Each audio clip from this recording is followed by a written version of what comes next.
कौन कहता है आसमान में सुराख नहीं होता, एक पत्थर तो तबीयत से उछालो यारो। इस कहावत के चरितार्थ करने वाले लोग बहुत कम होते हैं, लेकिन असंभव असंभव करने का आज भी कुछ लोग हमारे आसपास हैं, जो इस समाज के लिए प्रेरणा का स्रोत है। ऐसे ही एक व्यक्ति का नाम आर.के. त्रिपाठी है। वह रानीगंज के श्री गुरु नानक विद्यालय के प्रधान शिक्षक है। आर.के. त्रिपाठी का जन्म 2 जून 1968 को उत्तर प्रदेश के देवरिया में हुआ था। भले ही उनका जन्म एक संभ्रांत ब्राह्मण परिवार में हुआ, लेकिन उनका बचपन काफी मुश्किलों में बीता। उनके पिता पश्चिम बंगाल में एक जूट मिल में कर्मचारी थे। सिर्फ 10 साल की आयु में आर.के. त्रिपाठी अपने पिता के साथ रहने के लिए नैहाटी आ गए। यहाँ उनका एक सरकारी स्कूल में कक्षा 5 में दाखिला हो गया। उनकी मां देवरिया में ही रह गई। इस तरह से वह अपने पिताजी के साथ नैहाटी में रहकर पढ़ाई करने लगे, क्योंकि उनके पिता एक जूट मिल में कर्मचारी थे। इसलिए आर्थिक तंगी हमेशा रहे, लेकिन उनके पिता ने कभी बचपन में उनका इसका एहसास होने नहीं दिया और उधार लेकर भी आर.के. त्रिपाठी की पढ़ाई लिखाई का सारा इंतजाम किया। वह बचपन में पढ़ाई में बहुत ज्यादा मेधावी नहीं थे, लेकिन उन्हें परिश्रम करने की जबरदस्त काबिलियत थी और अपने इसी परिश्रम के बल पर उन्होंने 1995 तक M.Com, B.Ed, M.A. इंग्लिश की डिग्रियां प्राप्त कर ली। इसके बाद 1997 में उन्हें एक प्राइवेट स्कूल में नौकरी मिली। वह रोज लगभग 100 किलोमीटर की यात्रा कर नैहाटी, कोलकाता और फिर कोलकाता से नैहाटी आना जाना करते थे। 2012 में सरकारी स्कूल में प्रिंसिपल पद की नियुक्ति निकली। परीक्षा पास करने पर उनका चयन हो गया। उनको रानीगंज आना था, लेकिन उनके मन में इसे लेकर कशमकश की स्थिति बनी हुई थी। शिक्षक के तौर पर वह इतने योग्य थे कि वहां पर कॉमर्स का ट्यूशन पढ़ने के लिए उनके पास छात्रों की लाइन लगी रहती थी, जिससे उनकी आय काफी अच्छी होती थी। लेकिन शायद ईश्वर को कुछ और ही मंजूर था, इसलिए वह रानीगंज आए और 2 सितंबर 2014 को उन्होंने गुरु नानक विद्यालय में प्रधान शिक्षक के तौर पर अपना पदभार संभाला। वह एक ऐसे स्कूल के प्रधान शिक्षक बने जिसका निर्माण 1963 में हुआ तो था, लेकिन सिर्फ 4 रूम बने थे और उन 4 रूम में कई हाई स्कूल चलता था।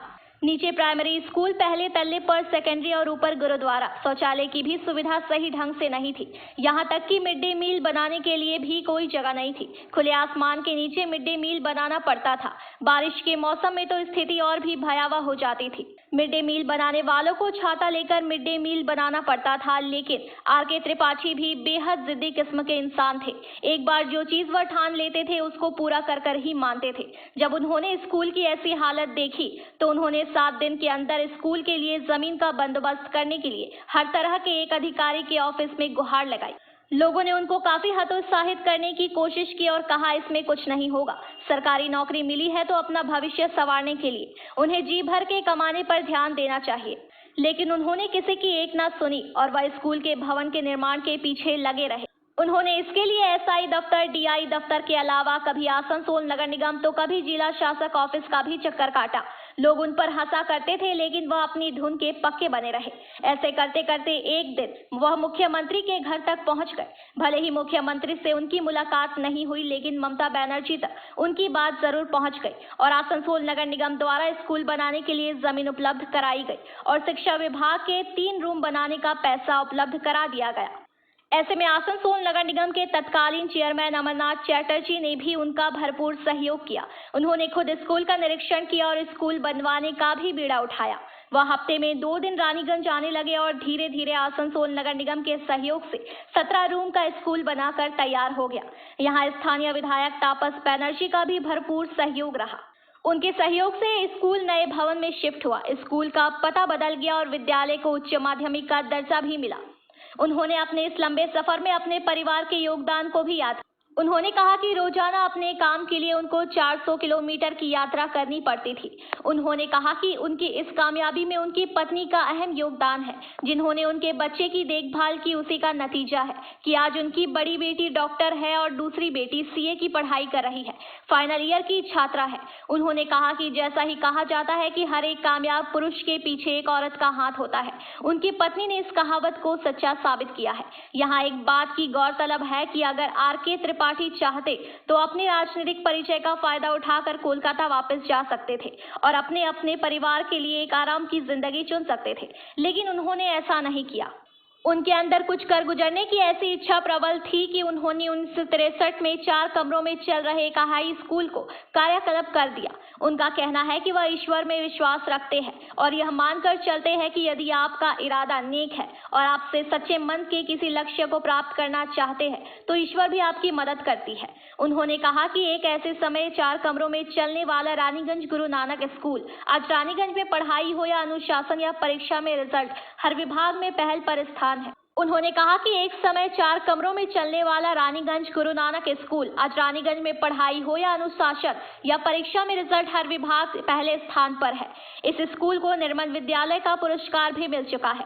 हिंदी अकेडमी से पुरस्कार मिल चुका है और इस स्कूल के बच्चे खेलकूद में जिला और राज्य स्तर पर रानीगंज का नाम रोशन कर रहे हैं।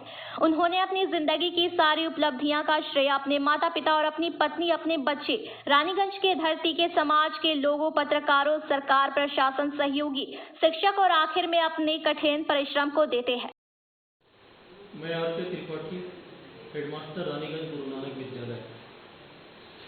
मैं लगभग 16 साल 10 महीना 23 दिन कलकत्ता में सर्विस करने के बाद 2 सितंबर 2014 को रानीगंज गुरु नानक विद्यालय ज्वाइन किया।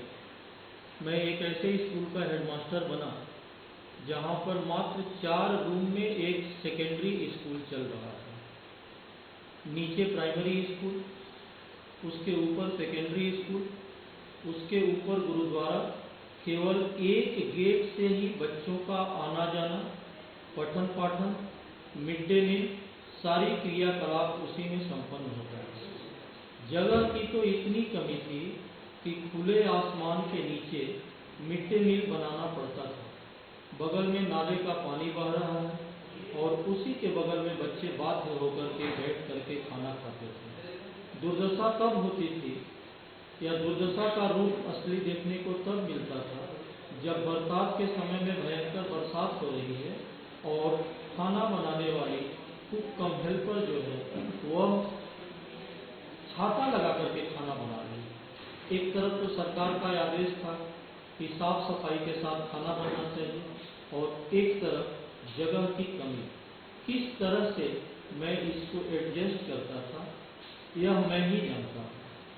2014 में मैं ज्वाइन किया। ज्वाइन करने के 7 दिन बाद से ही मेरा प्रयास चालू हुआ कि स्कूल को जैसे भी हो किसी एक जगह पर हमको शिफ्ट करना। लगभग 6 साल के कंटिन्यूअस प्रयास के बाद 2018 में आसनसोल म्यूनिसिपल कॉरपोरेशन के द्वारा हमको जो है राम बगान पानी टंकी के पास एक जमीन अलॉट किया गया। इसके बाद विद्यालय के विकास के लिए मैं शिक्षा विभाग से SI of school, DI of school, even मैं काली घाट तक भी विद्यालय के लिए फंड मांगने पहुंच गया। वहां जाकर के मैंने अप्रोच किया और सरकार के तरफ से 3 रूम को बनवाने के लिए हमको जो है पैसा मिला।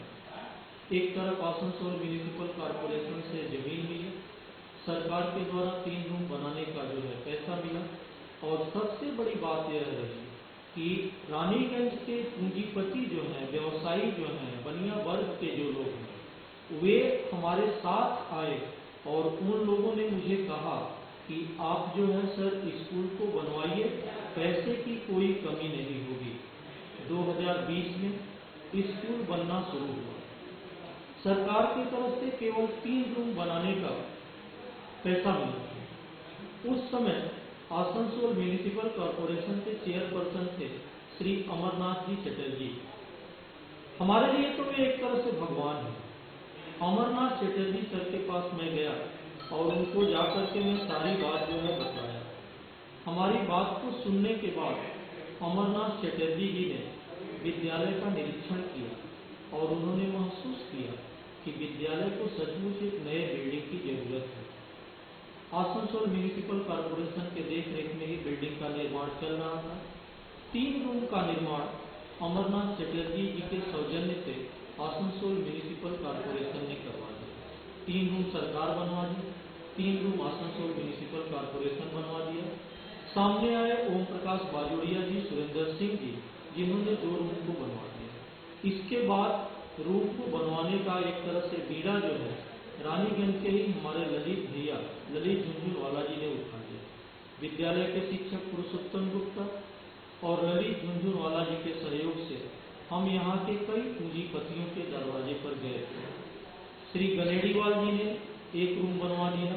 श्री ललित झुंझुनवाला जी ने अपने पिताजी के यादगार में एक रूम बनवा दिया और बाजार से लगभग 50 लाख रुपए का चंदा, इसमें एक भी लेकिन कैश नहीं है, सब मटेरियल के रूप में हमने इकट्ठा किया और आज विद्यालय के पास 23 रूम है।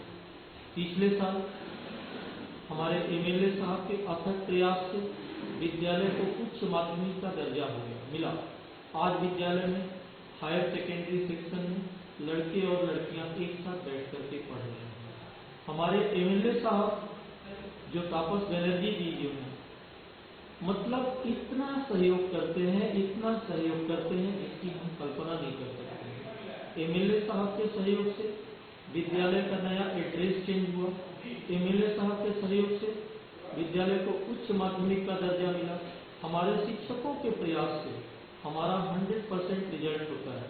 2022 में स्वच्छता के लिए पश्चिम बंगाल सरकार के द्वारा विद्यालय को निर्मल विद्यालय का पुरस्कार मिला। 2021 में हिंदी अकादमी के द्वारा आयोजित कार्यक्रम में विद्यालय को निबंध प्रतियोगिता में प्रथम स्थान मिला।